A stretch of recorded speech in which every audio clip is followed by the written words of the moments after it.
Every bonus season, I sit across from people who struggle with the same exact problem when they just got a big windfall. Do I put it all in the market now, or do I spread it out over the next few months into chunks so that I can take advantage of dollar cost averaging? But I have found in my experience, the real mistake is not choosing between one of these two options. It's the third option that almost nobody asks about. So stay with me, because option 3 is what this whole video is about and what not to do. So here's exactly what you're gonna walk away with today. I'm gonna go over what the data actually shows between the difference of investing that money all at once versus breaking it up into chunks over the course of a few months, and what a lot of studies quietly agree on. Number 2, I'm gonna cover the 2 questions you should ask yourself to figure out which option might be best for you.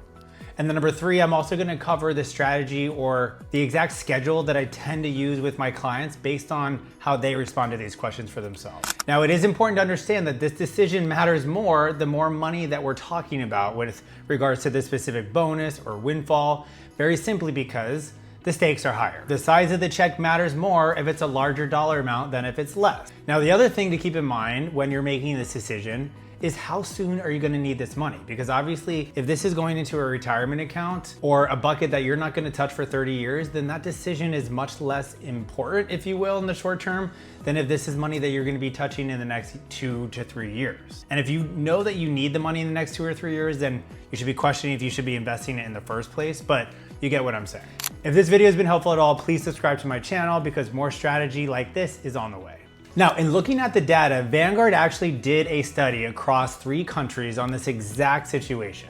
And 2 out of 3 times historically, investing it all at once has actually outperformed breaking it up into a few months and investing it systematically. That decision won by a little over 2% in the long run on average, to the point where Vanguard actually titled this paper, "Dollar Cost Averaging Just Means Taking Risk Later." So it's important to understand that markets rise more often than they actually fall. Look at how closely these 2 strategies actually land in the long run. So the same research actually shows the value of spreading it out was never about the math itself, it was actually about the behavioral management of the individual. Meaning, are you more likely to get in your own way if the markets are extremely volatile and make panic decisions? Because if you are, then taking a systematic approach is something that you might want to consider, which we're going to talk about in a second.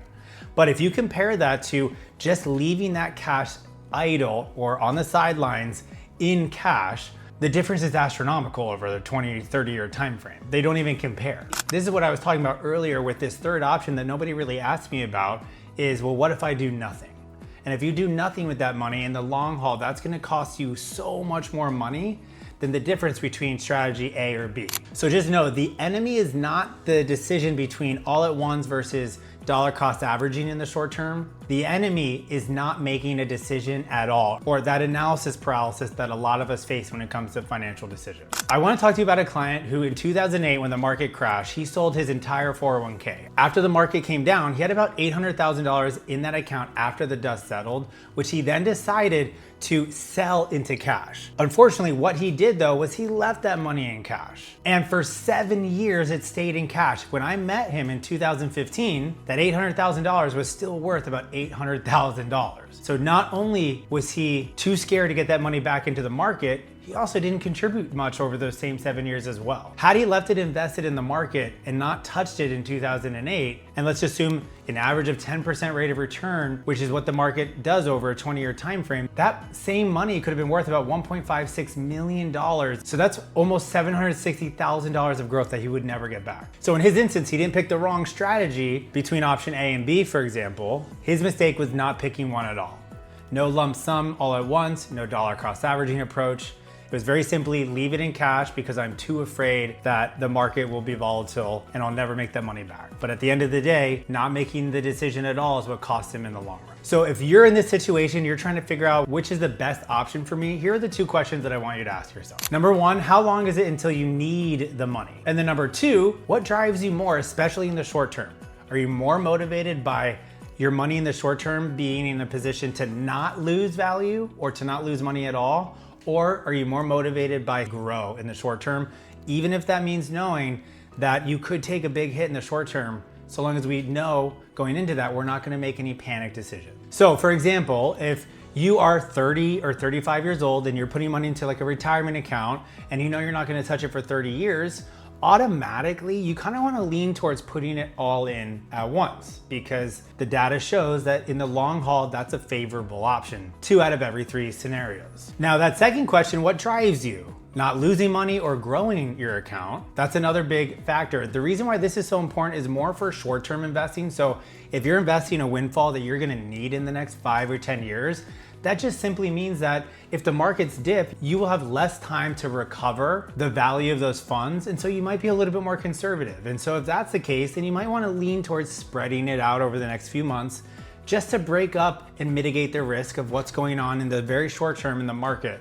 relative to you putting in that investment all at once. So at a very high level, if you put those two things together, if there's a long time between now and when you're gonna actually need to use that money, and you can personally stomach the short-term volatility of the market, you might wanna lean towards putting it all in at once. Now keep in mind, this is not a blanket recommendation to anybody. There's a lot that is involved in this decision, and I highly recommend that you get feedback from a professional before making a large investment decision. But in general, if this is how you respond to these questions, leaning towards putting it all at once might be a good idea for you. If you're on the other side of that coin and you're more comfortable with easing into the market and breaking it up over, say, 3 or 6 months into chunks to take advantage of dollar cost averaging, there's a few things I really want you to keep in mind. You do want to have the right mindset with this strategy, because this is where a lot of people trip themselves up. What I mean by that is you want to know that going into this decision over the next few months, you are making a conscious decision that you are going to be investing at different highs and lows of the market in the next several months. So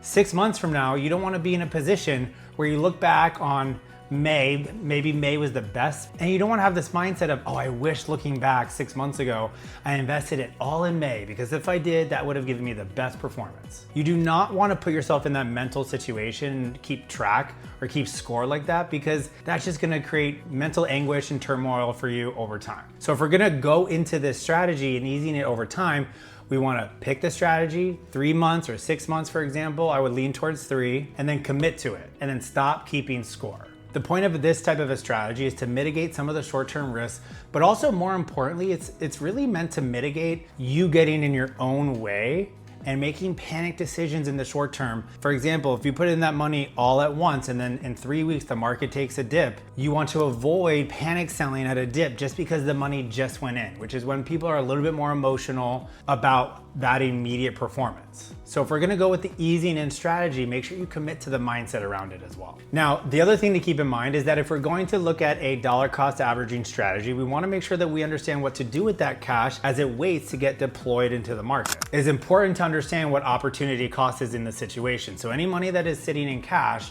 not invested in the market, means it is simply not growing. That, in short, is what opportunity cost is. And it's the exact reason why, in many cases, investing it all at once can be the favorable strategy. And then on top of that, cash is quietly losing value basically every day because inflation and the cost of living is constantly going up. So the fix is, if you were to get your bonus tomorrow, let's just say it's $100,000 and we're taking a systematic approach over 3 months, let's just say we're doing $35,000 and $30,000, then the $65,000 that we're not deploying this month, You may want to consider a high yield savings account. when it comes to high yield savings account, I just recommend that you do your due diligence and research and feel really good about the customer service. Make sure it's a large, reputable online bank that you actually recognize. The next thing to keep in mind, this is what I would normally recommend to a client, is if we're picking a 3 to 6 month strategy, then let's pick a system and stick to it. Let's just say we're gonna pick the 15th of the month. So the 15th of this month, we're deploying the first 35,000, the 15th of next month, the next 35,000, and then the 15th of the following month, the final 30,000. Stick to it, don't think about it, don't make any changes to it. It removes all of the emotion behind this decision-making process and just allows us to logically stick to the actual systematic approach, which is what we're committing to in this scenario.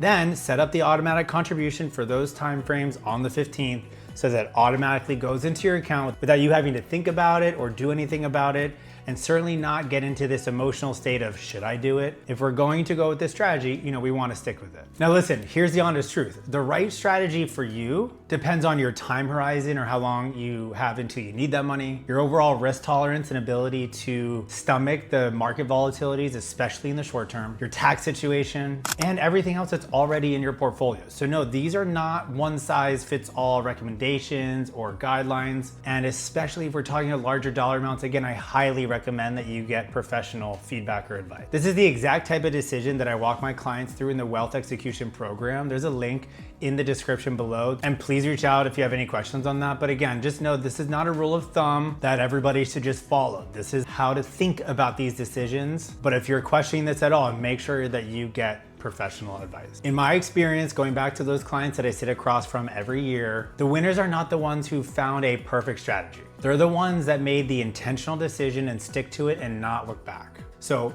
analyze the situation, make a decision, park the money where it needs to go, and get out of your own way. Now that you've picked the all at once or a systematic deployment schedule over the next few months to take advantage of dollar cost averaging, now that you have that decision made, the next thing is understanding how to actually invest this $100,000 windfall. And that in itself is dictated by your time horizon and your overall risk tolerance. Stay tuned because my next video is gonna be about how to think about constructing a $100,000 portfolio and the thoughts and questions you wanna be asking yourself if this is something that you're doing on your own.